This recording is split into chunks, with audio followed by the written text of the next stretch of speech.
From your favorite source for Chicago White Sox talk, delivering news, interviews, analysis, and more. This is the Sox Machine podcast with your hosts, Jim Margulis and Josh Nelson. Thanks, Rob, and welcome to Sox Machine Live. I am Josh Nelson, and we have a full house here, folks. Alongside me is the managing editor of SoxMachine.com. It's Jim Margulis. Hello, Jim. Howdy. And joining us for the first time, a new addition for us on the Sox Machine podcast and Sox Machine Live and upcoming White Sox wake-up calls. We're very excited for him to join the team for the 2021 season. You know him very well. If you're part of White Sox Twitter, you could follow him at the Bennett K. It's Bennett Carroll. And Bennett, thanks for joining the team and the show. Oh, thank you for having me. It is an honor to be here. I think the honor is also ours. All right. I'm trying to think of another Bennett K. We have the Bennett K. I'm trying to think if there are any impersonators. At Bennett has me blocked because I've been trying to get his handle for years. So I got as close as I could without getting it. Flew too close to the sun. I tried. You know who also has that problem is P. Knowles. He has been trying for years to get like the original Patrick Nolan, or I think the original P. Knowles Twitter handle, and he's never been able to get it. But yeah, I had the problem. I had the problem on Instagram with original Sox Machine until I realized that I had that account for years. And it was a email account that stopped forwarding to my Gmail account. So just the times I tried to get the password retrieval didn't happen. So I just completely forgot that I'd already grabbed it. So I have it, just haven't done anything with it yet. Well, we are excited to have you on, Bennett. And as far as this episode for Sox Machine Live, we will be previewing the upcoming series as the Chicago White Sox head east as they have a 4-game series, a unique 4-game series in Boston, in which they will be participating in Patriots Day. That is going to be a 10 o'clock in the morning baseball game on Monday for the Chicago White Sox. So make sure you got your Sox Machine coffee mug filled and drink some coffee as you watch the first pitch. It's one of the earliest starts that I can remember for the Chicago White Sox. We'll recap the series against the Cleveland Indians as the White Sox and Indians split those 4 games. And currently the Chicago White Sox right now are 6-7 to start the 2021 season. It is not ideal as far as the overall start for the Chicago White Sox. But we start this episode with one of the biggest storylines, and maybe one of the biggest storylines going for the entire 2021 season, and that's Carlos Rodon's no-hitter. And Jim, you wrote about it, and I chat about it as far as the White Sox wake-up call. I had the honor to actually be at the game, which is pretty awesome.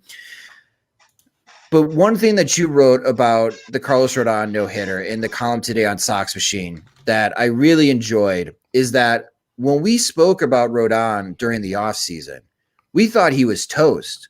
And he really didn't give us any other reason to think he wasn't toast based on his last 2 outings in Cleveland that may have cost the White Sox the American League Central Division, and what happened in Oakland, where he couldn't get anyone out and the lead evaporated and the White Sox season is over. And he gets non-tendered. He comes back on a $3 million contract. We don't think it's very inspiring. Ethan Katz says that he's got to fix his entire lower half. I've got a strategy for it. Okay, you're asking someone that's never changed their pitching motion since high school. We'll see how this goes. And after his start in Seattle and what took place against Cleveland on April 14th, that was the best start, obviously, of Carlos Rodon's professional career, throwing this no-hitter. The fastball velocity is reaching new heights that we haven't seen in the past 5 years. And at the end of your column, you raised the question of, or I should say the topic, we don't know what to expect from Carlos Rodon moving forward.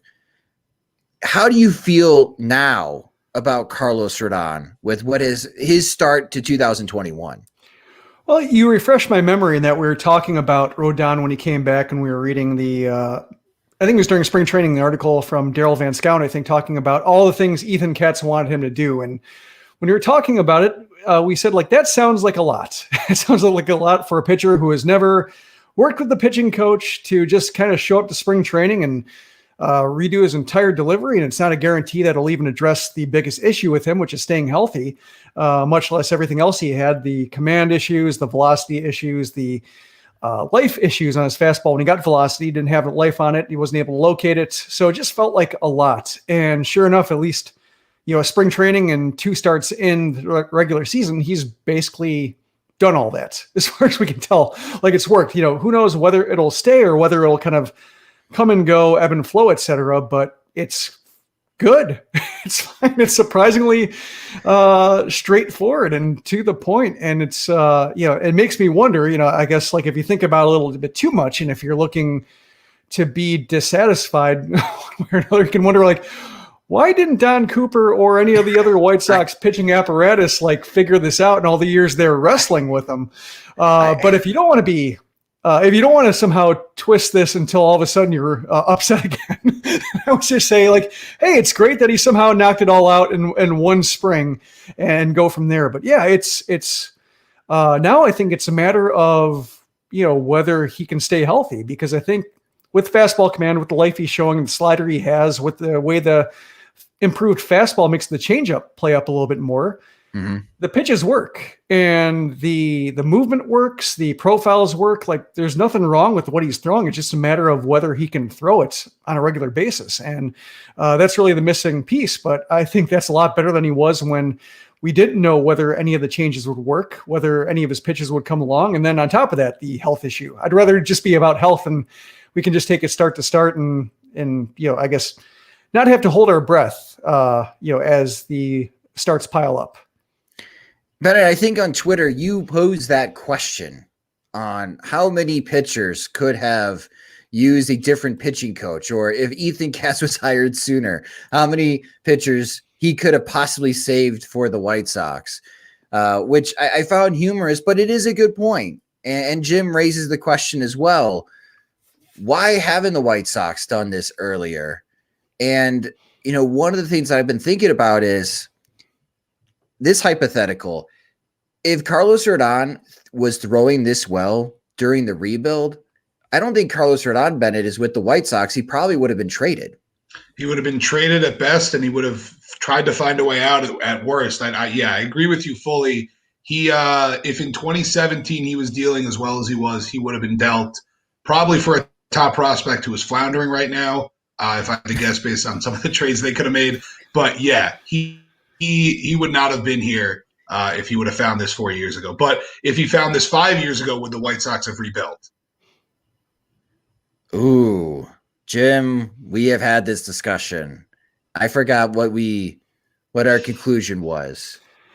I still think the offense is missing a lot, because in that case, you had Sale and Quintana. Pitching wasn't really the problem. I mean, a lot of people complain about John Danks, and I guess that's what about Danks here, but it's just his inadequacy as the fifth starter. But the fifth starter really wasn't the issue. The flaws in the offense blew that up. But I think if you have a improved fifth starter, maybe you can get to 500, over 500. But do you actually finish it? I don't think so. But, maybe over 500 is good enough for the White Sox purposes. And, Jerry Reinsdorf, he's a winning team that's not breaking the bank and says we'll keep pushing, no reason to, I guess, throw away TV ratings and attendance. But yeah, I think maybe they don't rebuild, but they also, I don't think, get to where they are now.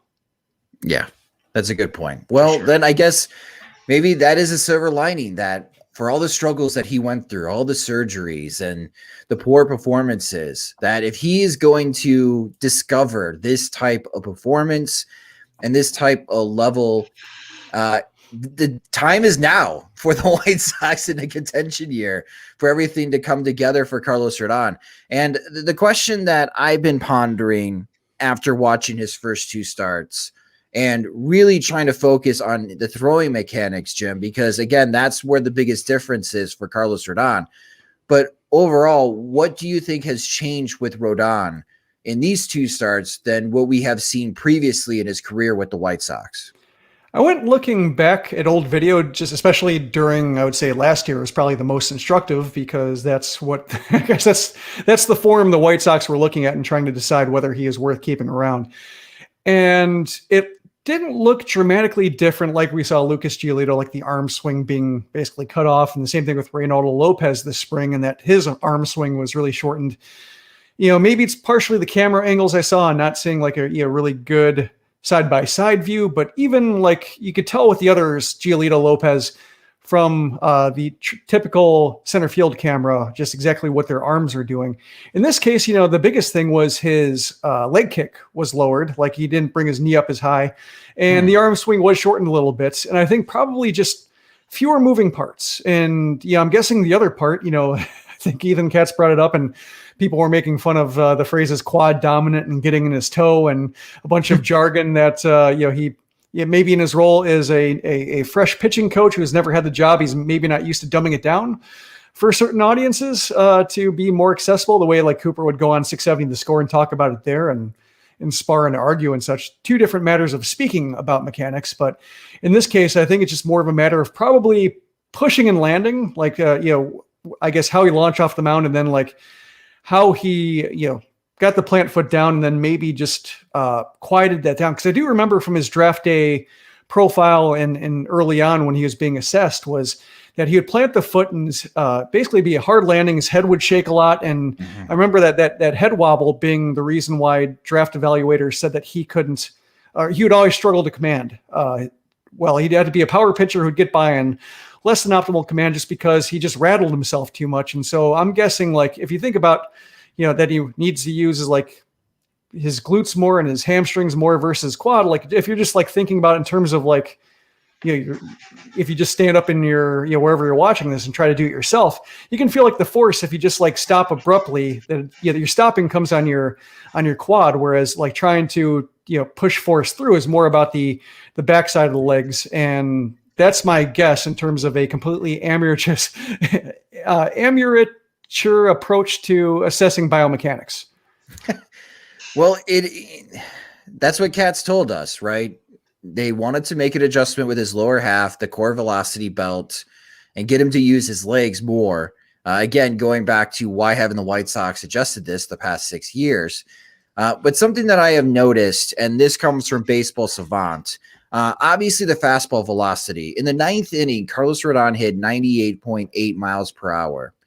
And that is the fastest pitch that he has thrown since 2016. So it's the fastest pitch he's thrown in the last 5 years. And you posted the graph in your column today, Jim, as far as his average fastball velocity, and it has increased since 2019.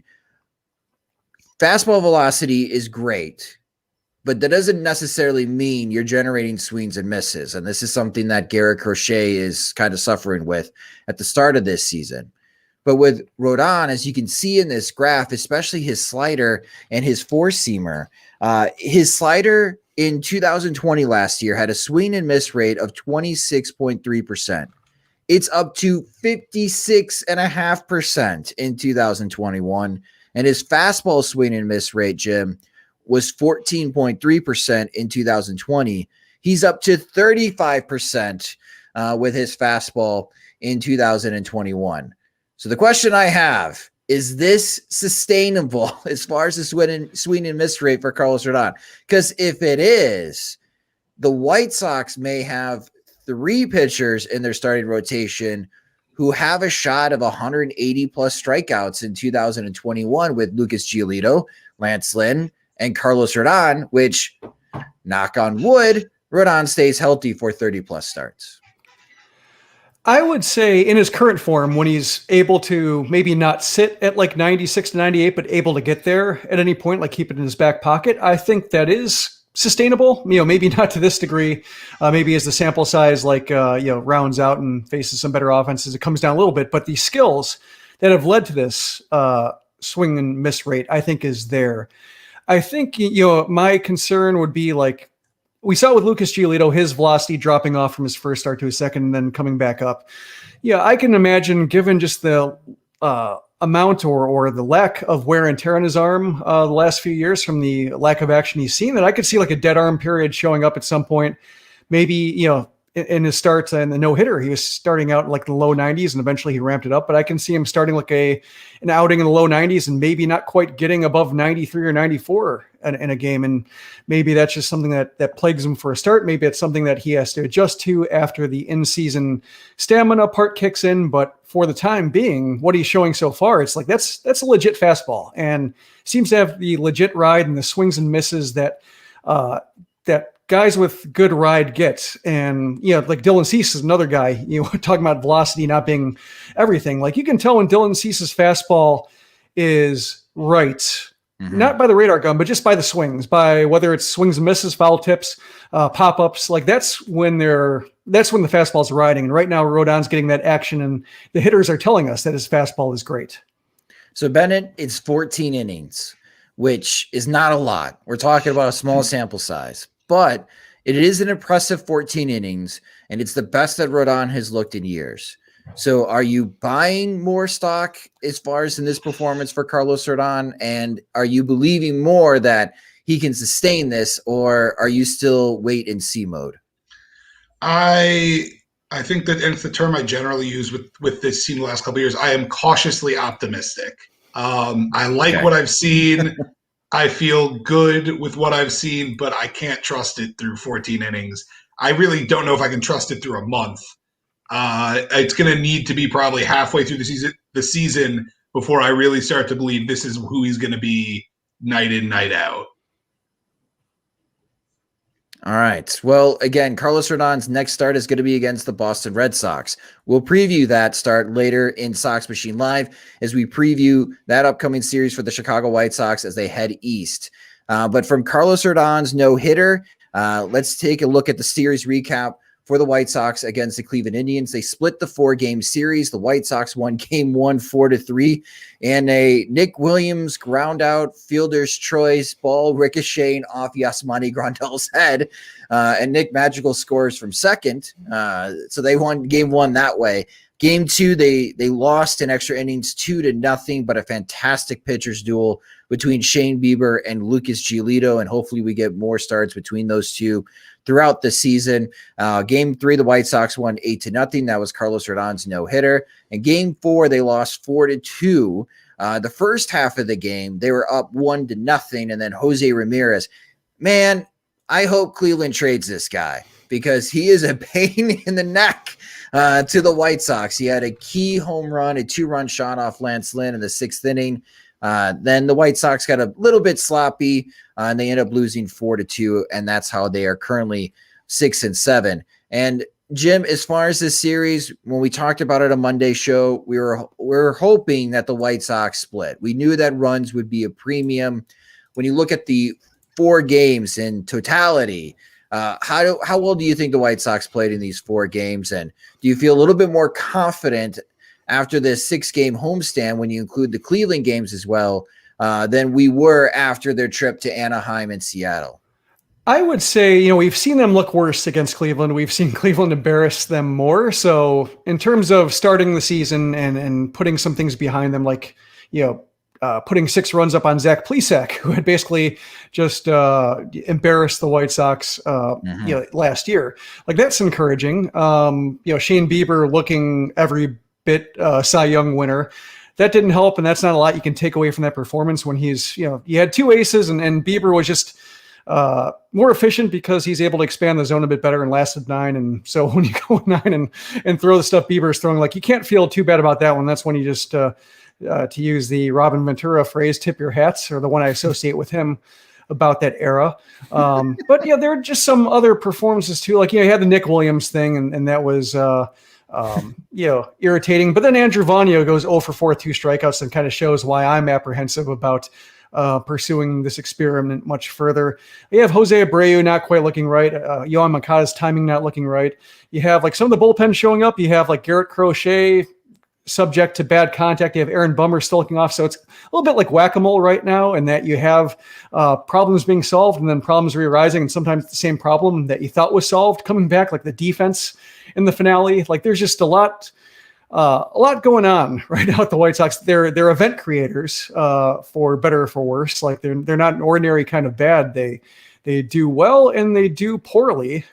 And it's just about trying to find a balance. And I think their record right now, 6-7, is pretty appropriate for how these pros and cons, pluses and minuses have more or less balanced out on the ledger.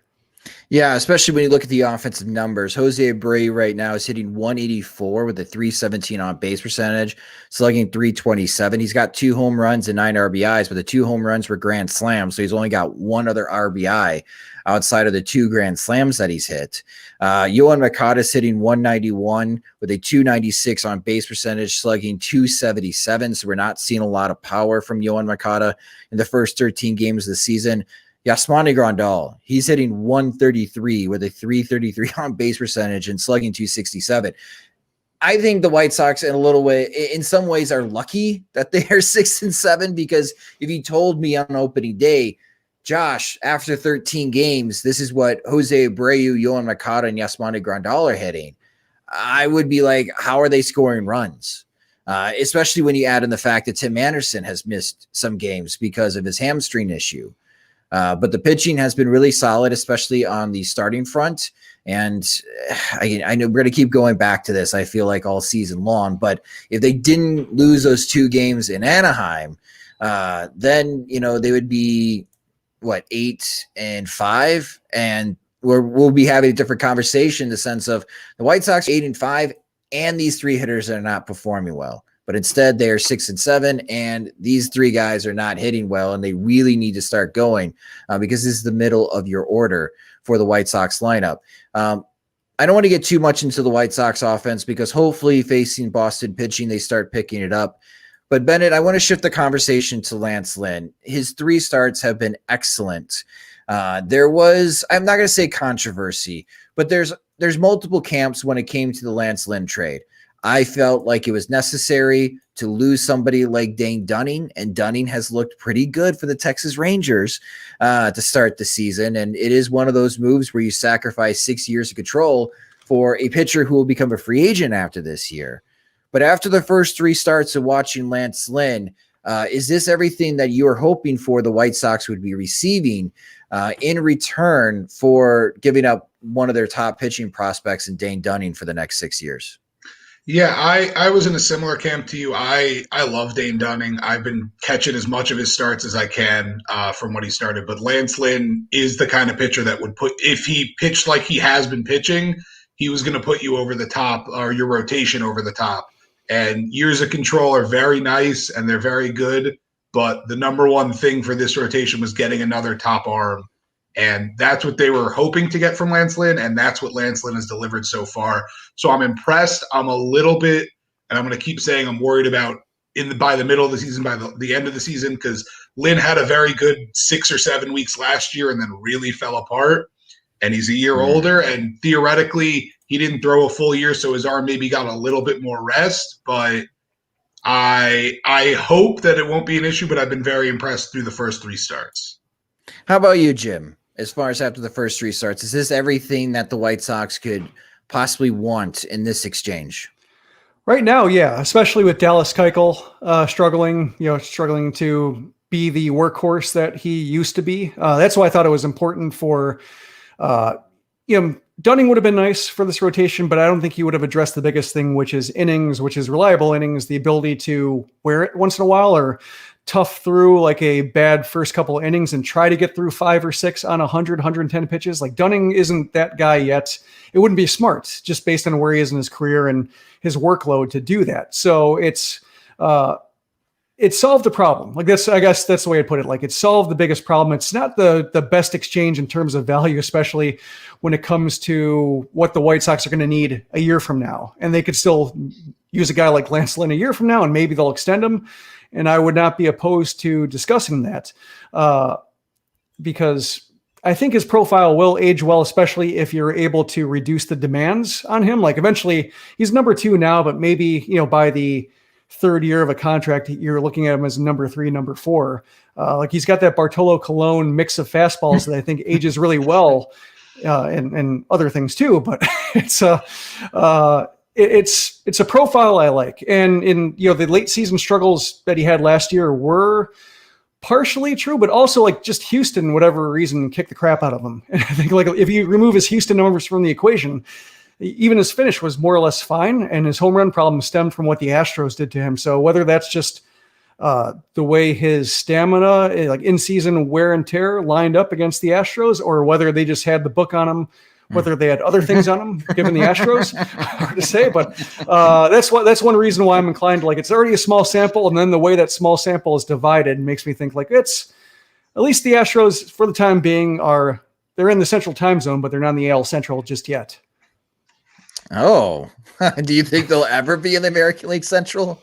I don't think so, but like maybe if Portland shows up or another West Coast team, you never know. Good point. Good point. Well, it's been a fantastic start. I don't think Lance Lynn is going to strike out 10 plus and not walk anybody, but this is a great first impression for Lance Lynn at Guarantee Rate Field. 11 strikeouts, no walks, followed up with 10 strikeouts and no walks. This has been a really strong start. And I'm with you, Jim. I know we, as White Sox fans, we would love Lucas Giolito to be tied up, but the more I watch him pitch, and we had that conversation with Rick Giolito on our friend show from the 108 when they had their live event, and they brought in Rick, that Lucas Giolito understands his value. And man, Jim, that's a $200 million pitcher right there in Lucas Giolito. So if the White Sox are going to sign a starting pitcher right now in their rotation to a contract extension, I'm with you. I think it does make sense to find a deal with Lance Lynn. Is it rare for the White Sox, though, to come to an agreement on a multi-year contract extension during the season? Well, I think with pitchers like Jake Peavy was one, I believe. Okay. And then if I remember the timing on that one right, because that came out of nowhere, I think when he was going to be a trade candidate, all of a sudden he's extended. Another one was Freddie Garcia, but Freddie Garcia had the family ties to Ozzie Guillen, which I think made it a slightly different conversation. But they traded a similar situation in which they traded like a lot of years in a lot of team control for a team that Freddie Garcia wasn't going to put over the top that year. But then once they signed him to extension, it made a lot more sense. And then given how well Garcia pitched for the Sox and then what he brought back in the trade to Philadelphia, like that worked out fine once the extension was in. And, Miguel Olivo and Jeremy Reed and Mike Morse really didn't do much with the Mariners. So that was a great trade, but it just took that extension in the middle of the season to really make it one. And I think Lynn, he's new to the White Sox. He's new to, the situation. He knows Tony La Russa a little bit. So there's that connection, but I imagine probably want a couple months just to feel it out, feel like whether this is a place he wants to stay or whether, it's worth settling for maybe a little bit less now versus, getting max value and a place he might like more. So I imagine it would probably take till May or June or something like that as the trade deadline approaches and the White Sox figure out what they're going to need to keep for next year. Well, going from Lance Lynn, it's great to see Tim Anderson back in the lineup for the Chicago White Sox at the leadoff spot. He didn't waste any time in Game 4, which was Jackie Robinson Day. It is obviously very important to Tim Anderson. He often performs well on Jackie Robinson Day, and the first pitch that he sees, he singles right up the middle. And it's great to have him back into the lineup and a stabilizing force on the top of the lineup. But the question that I have for you, Jim, is that now with Tim Anderson back, we've seen Adam Eaton a lot as the leadoff hitter for the White Sox with Anderson out. We saw Luis Robert batting second. In this game, Anderson led off, Eaton bat second, Luis Robert dropped in the lineup. How would you configure the lineup heading into Boston now that Tim Anderson is available? But we know that Abreu, Moncada, and Grandal are really struggling at the moment.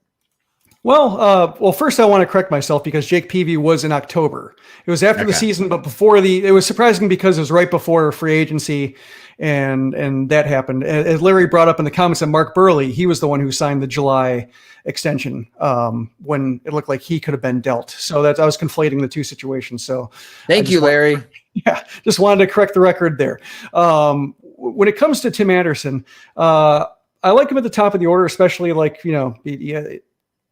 as we saw, like first pitch single, like first pitch swings, first pitch impact. He looked no worse for the time off. So that's great to see. And, it's nice to have the bat to ball abilities after watching, Garcia and to a lesser degree, Danny Mendick taking his place. Like, it's nice to have him back. So even though he isn't the typical leadoff hitter, it's kind of like Larry Garcia at the height of his powers. Like, when he's putting the bat on the ball, he makes things happen. There's enough action at the top of the order to where you don't feel like, an average or slightly below average OBP, just because things are happening when he's there and it's easier to absorb. Garcia scored a ton of runs despite his OBP.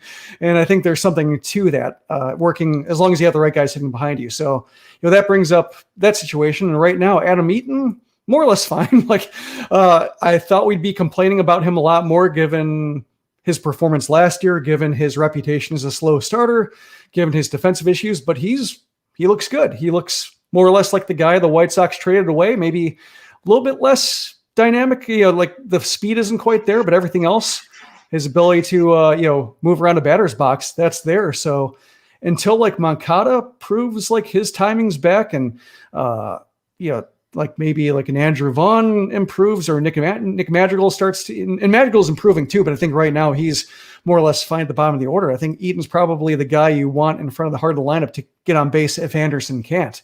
Then Luis Robert too. I'm surprised by pleasantly surprised by the quality of his plate appearances. So when the matchup's right, especially against lefty, he's fine there too.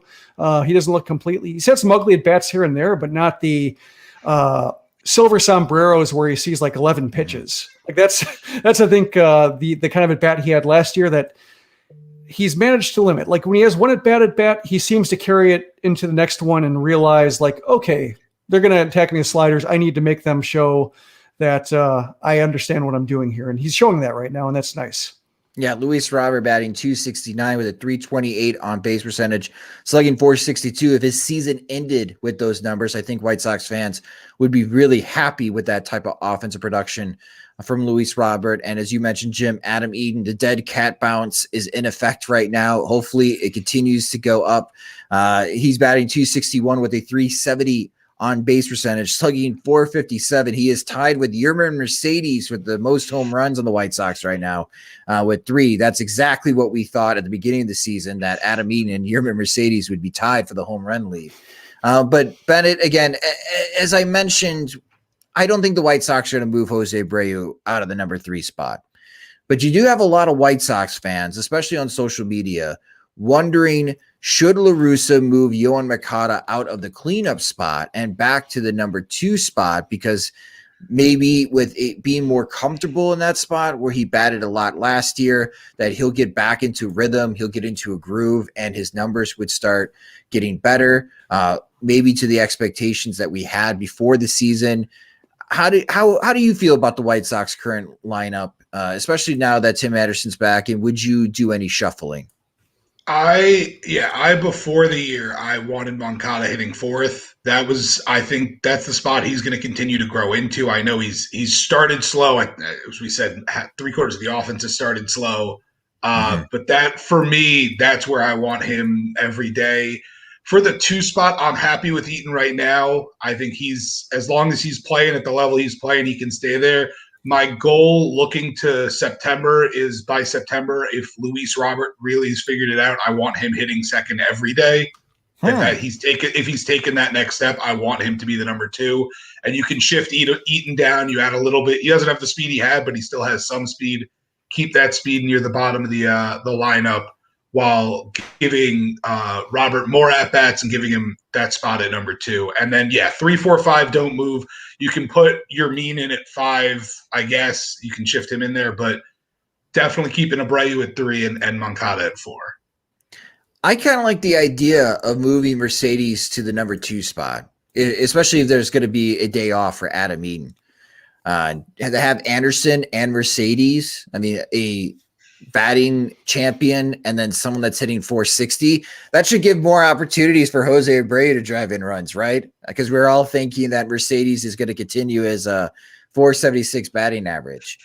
Hopefully, that would be fantastic. But yeah, we'll see on if La Russa makes any shuffling as far as in the lineup for this upcoming series against the Boston Red Sox. And that's where we're going to go next in Sox Machine Live as we preview the upcoming series between the Chicago White Sox and the Boston Red Sox, the battle of the Sox. This is a unique 4-game series. It goes Friday, Saturday, Sunday, and Monday, as the White Sox and Red Sox will be playing on Patriots Day. And the Boston Red Sox, so hot right now. They ended up losing the final game against the Minnesota Twins, but they did a solid for the White Sox, winning 3 out of 4 in Minneapolis. The Boston Red Sox, after being swept at home the opening series against the Baltimore Orioles, and everybody was up in arms wondering, oh man, is this a terrible Boston team? They end up winning 9 straight games. They are currently 9-4. Offensively, very strong. They have averaging 5.76 runs per game, and they are only allowing 4 runs per game as well on the run prevention side. Moving to who are the hottest hitters in the last 7 games for the White Sox, Rafael Devers is hitting .320 with a .370 on base percentage. He's slugging .840. Alex Verdugo is very strong to start this season. He had a very strong 2020 as well. And Xander Bogaerts hasn't hit a home run in the last 7 days, but that is a very impressive slash line. So again, the Boston Red Sox have been hitting very well as a team. And again, when I looked at the calendar, Jim, and after Baltimore swept Boston, I thought, you know what? This should be a pretty easy series for the White Sox as they head to Boston. And now I'm not so confident. How are you feeling right now as the White Sox head to Boston? The Red Sox have talent. And you know, when we're talking about like top shortstops and Tim Anderson being, you know, where does he rank in American League shortstops? I was, surprised that he finished outside, I think it was outside the top 10 in MLB Network. And then when I was looking through the list of players who are above him, I looked at Xander Bogaerts, and it's like Xander Bogaerts might be the rare Red Sox player who's underrated. You know, like even, you know, with all the press that, you know, the Red Sox get, all the national TV appearances, all the national press they get for the moves they make and the moves they don't make and their cost cutting and the angst of very visible Red Sox fans. It's like, we don't hear a lot about Bogaerts. And good point. It's I'm interested to watch him play just because I don't feel like I've been watching him closely enough. Like when they had Mookie Betts and Dustin Pedroia, and they had just the Jackie Bradley Jr., they had a bunch of guys who got all-star appearances, got big contracts, were the face of the team. It's like now that they're out of the way, I'm really interested to see what he looks like, and maybe just him taking a starting role, because Devers is good. JD Martinez has been great and looks like he's got life in his bat, but Bogart seems like the guy who's kind of slept on. Just a really well-rounded player, great defender, great on base guy, has some power. You know, is not hitting for power right now, but he's doing everything else. So that's the guy I'm watching right now, because I think that's maybe the guy who makes their lineup, you know, I guess more than half full. And once you have like 5 good hitters, you know, it's like Cleveland, but a bit better than Cleveland's been. Like when you have like 5 hitters who get on base and hit for power, you can only do so much with that. You only get like 1 easy inning every so often. And a guy like Dylan Cease, who looks like he's going to be ready to go, he'll be tested. Yeah, and speaking of Dylan Cease, great segue, Jim. Looking at the probable pitchers for the first 2 games of this series, it's Nick Pivetta for the Boston Red Sox against Dylan Cease. Cease they were concerned that he may have had COVID symptoms, so they played it cautiously with Dylan Cease. But everything is checked out. He has tested negative. He has boarded the plane as far as leaving from Chicago to Boston. He will be making the start on Friday, April 16th. Again, that's a 6:10 p.m. Central Time start. On Saturday, Dallas Keuchel will be making the start for the White Sox. It's to be determined for the Boston Red Sox, again, with what happened with the protests in Minneapolis causing a postponement as far as that game and turning into a doubleheader the following day. Boston's rotation is a little out of sorts at the moment, so we'll see what their last-minute decision will be for that Saturday contest. And looking ahead to the Sunday and Monday matchup, so the Sunday game is at 12:10 p.m. Central Time start. It's Martin Perez against Lucas Giolito. I feel pretty confident in this as the White Sox restart or try to restart their winning streak against left-handed starters. And then on Monday morning, it is Carlos Rodon coming off of his no-hitter performance, and he'll be going up against Nathan Eovaldi. And that is going to be Patriots Day. And Bennett, I think this would be a good opportunity, as you know about Patriots Day, and White Sox fans are going to be asking on Sunday, Jim, I feel it in my bones. Someone's going to have a P.O. Sox question for us on why in the world are the White Sox playing at 10 o'clock in the morning on Monday. But go ahead and drop the truth on us, Bennett. What's going on that Monday in Boston? So the first thing that happens, as someone who went to college in Massachusetts, is a lot of college kids are going to be drinking all day. It's a holiday in Massachusetts, in a few other states as well, but it's a day off of school basically. It's the Boston Marathon, and then what they used to do is I think the game used to start at 11:30 Eastern, or as the marathon was set up, it was set up so that they would cross the finish line at the marathon around the same time the game was starting. They've shifted it a little bit. Now they kind of finish at the midway point of the game, but it's basically it's to honor the first battles of the Revolutionary War of the battles of Lexington and Concord. So it's in, I think, Massachusetts, Connecticut, possibly Maine, a couple other random. I think North Dakota celebrates it for some reason, but basically they always have that day is always considered a holiday. And the Red Sox always play an early game. They've been at home, I think, since the mid-'50s. They've been home every year on Patriots Day, and they always play. Again, it used to be a little bit earlier. They shifted it a slightly later on the East Coast for I think, especially with no marathon this year, as Paul said, that's a little bit less important. When you were in upstate New York, Jim, did they celebrate Patriots Day? They did not. Yeah, I think it's Massachusetts, Connecticut, Maine. Those might be the only three even in New England. And that matters up there. Yeah, I'm wondering if they're going to be wearing their City Edition uniforms, the yellow and baby blue. So they're going to wear those Saturday and Sunday. They have a specific jersey they always wear. It's white with red script that says Boston across the front. Oh, okay. They only break those out on Patriots Day. Are you ready for the Boston Red Sox, Jim, to wear yellow and light blue? No. It's going to be weird. I'm looking up. Wikipedia says observed in Massachusetts, Maine, Connecticut. So you had those. Wisconsin, North Dakota, and encouraged in Florida. I don't know what that means.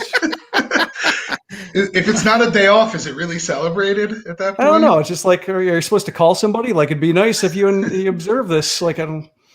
Call your mother, wish her a happy Patriots Day. I didn't even know Wisconsin celebrated, honestly. I lived in Wisconsin for a big part of my life and never knew that. So something that you always learn. But that's why the White Sox are playing at 10 o'clock in the morning on Monday, for those already wondering. But looking at this series, Jim, again, for what is now going to be tough games because the Boston Red Sox are playing really good baseball at the moment. After this series in Boston, they go to Cleveland for a 2-game series, and then they'll have the day off next Thursday before having a homestand that will feature games against the Texas Rangers and the Detroit Tigers.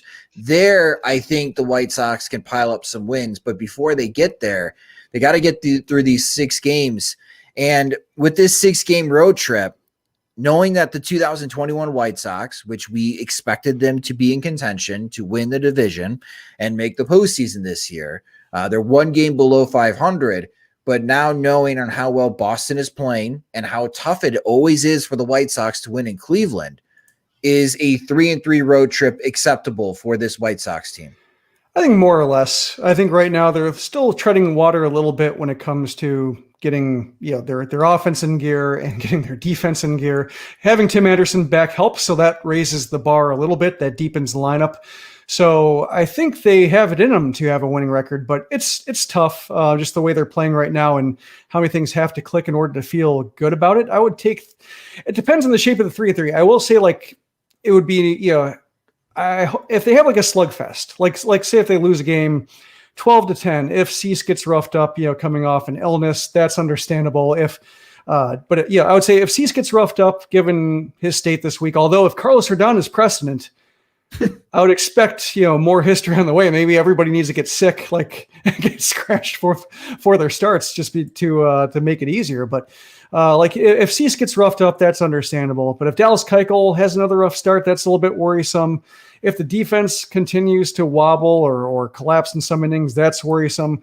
So I think there are ways they can lose. They can go 3-3 that make you feel okay and make you feel like, okay, that's just a good team with a good offense against a bad day of pitching. But I think there are some through lines in this White Sox season so far that if they carry into another week, like Jose Abreu looking rough, Yohan Moncada not having timing, like that's the kind of stuff where it's like that starts having a cumulative effect to where it's a little bit too persistent to just brush off as like, oh, tough week, get them next week. How do you feel, Bennett? If I told you that if the White Sox split these 6 games and for that homestand when the Texas Rangers come in, that they are 9-10 as we enter the final week of April, are you good with that? Is that acceptable, knowing how this season has started? I mean, like, no. If you told me a month ago, like they'd start 9-10, I don't think I'd be very happy, even looking at who it was and who they'd have to go up against and where those teams would be. But yeah, I think over 500 is preferable. But if they finish 3-3, I think that would be you can't really get angry at that kind of road trip. And the last thing about this series, Jim, we have seen inexperienced left fielders get owned by the Green Monster. And Kevin is asking over under on the number of errors that Andrew Vaughn has with the Green Monster. I honestly, I was a bit surprised they DFA'd Nick Williams because I felt like, oh, Nick Williams is totally starting the Friday game. An experienced left fielder. You can't throw Andrew Vaughn out there. But La Russa wasn't around to see the Nicky Delmonico fiasco. So Andrew Vaughn made a nice play in left field the last couple of days to help with Carlos Rodon's no-hitter, and he robbed an extra base hit at the wall, catch that I don't think Eloy Jimenez would have made. So where's your confidence level for Andrew Vaughn playing the first time at Fenway? Well, I think in terms of like errors on the scoreboard, I would say 0.5, like misplays that maybe just give up an extra base but don't count just because you didn't read the camera right. I would say maybe push it up to 1 to 2, depending on how many games he plays. I can see La Russa being protective because I think Vaughn had a decent game against Zach Plesac, which everybody basically did. But then the next time around looked very much like an overmatched rookie a little bit. So I think he's still going to be protective and might only get a couple starts. One thing about Vaughn, though, is he plays so deep that, like at Fenway, I don't know where you go. I feel like warning track. The depth he plays at the cell would be in the scoreboard at the Green Monster. Like you have to open the door to charge a blooper. So it's I can see it being like he'll just handle everything in front of him, and just anything that looks over his head, he just starts running forward to play the carom, and he'll be okay. I don't think he takes too many chances. So I could see him. I think 0.5. I think he has 1 in him, but I think he's not as athletic as Delmonico, and thus he won't be like as tempted to get adventurous and test his limitations. And I think it'll be more, maybe just one play that's a little bit too conservative. Well, this upcoming weekend on Saturday, we will be having a special Sox Machine Live as we'll be joined by our friends from the 108. We're going to be doing another pregame show. We did it for the home opener.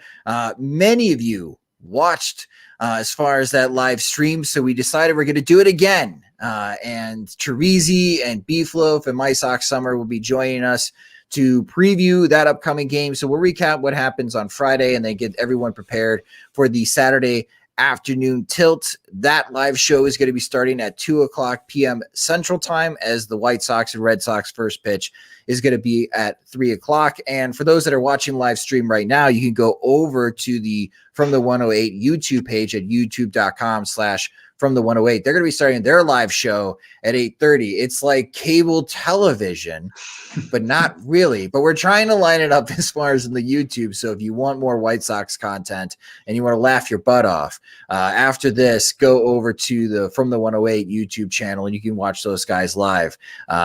I got to experience a no-hitter with them, so they have good stories that they can share for from being in the ballpark for Carlos Rodon's no-hitter. And I'm really looking forward to that Saturday show.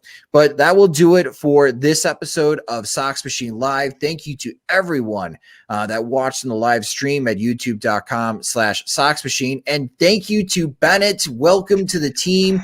I'm excited for everyone to hear you with the White Sox wake-up calls starting next week. You're a great addition and also helping us out with Sox Machine Live. So thank you so much, Bennett. Yes, welcome. Thank you guys. Seriously. It's my pleasure. And as far as with Sox Machine Live, it is a production of SoxMachine.com. You can follow us on Twitter. We are at Sox Machine. Again, subscribe to our YouTube page. We are close to 250 subscribers last time I checked. So if we can get past 250, that would be great. You can subscribe to us at youtube.com/Sox Machine. And in case if you ever miss a live stream, no worries. We always take the audio files and upload it into the podcast feed as well. So if you're in a car ride or you're starting to commute back to work and you want the audio version is for you with our podcast feed, and you can subscribe to the Sox Machine podcast wherever you listen to podcasts. If you enjoy our work and want more, you can always get more at patreon.com/Sox Machine, where our Patreon supporters get exclusive content. They also get an ad-free version of the podcast and the website and first crack at Sox Machine swag. So again, if you're interested, we have plans at $2, $3, $5, and $10 a month. You can sign up at patreon.com/Sox Machine. That will do it for this episode of Sox Machine Live. Thank you so much for watching and listening. Alongside Jim Margulis and Bennett Carroll, I'm Josh Nelson. Have a good night.